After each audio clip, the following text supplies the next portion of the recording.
இலங்கை சட்டத்தரணிகள் சங்கம் உயர்நீதிமன்ற நீதியரசர்களை நியமனம் தொடர்பான தமது எதிர்நிலைப்பாடு மற்றும் பரிந்துரைகளை எடுத்துரைத்து ஜனாதிபதிக்கு கடிதம் ஒன்றை அனுப்பியுள்ளது. அத்தகைய நியமனங்களில் வெளிப்படைத்தன்மை, தகுதி மற்றும் சட்டமற்ற நெறிமுறை தரநிலைகளை பின்பற்றுவதன் முக்கியத்துவத்தை சட்டத்தரணிகள் சங்கம் வலியுறுத்தியுள்ளது.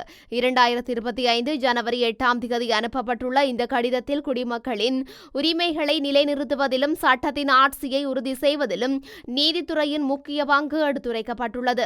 நீதித்துறை அமைப்பில் பொதுமக்களின் நம்பிக்கையை பேணுவதற்கு நீதியரசர்களை நியமிக்கும் செயல்முறைக்கு மூப்பு, தகுதி மற்றும் தகுதியின் அடிப்படையில் அது அமைய வேண்டும் என்று சட்டத்தரணிகள் சங்கம் குறிப்பிட்டுள்ளது. உயர் நீதிமன்றத்தின் தற்போது 4 வெற்றிடங்கள் உள்ளன. இந்த நிலையில் குறித்த நியமனங்களின் போது நேர்மை, சுதந்திரம் மற்றும் திறனை பிரதிபலிக்கும் வகையில் அளவுகோல்களை பின்பற்றுமாறு சட்டத்தரணிகள் சங்கம் அரசாங்கத்தை வலியுறுத்தியுள்ளது.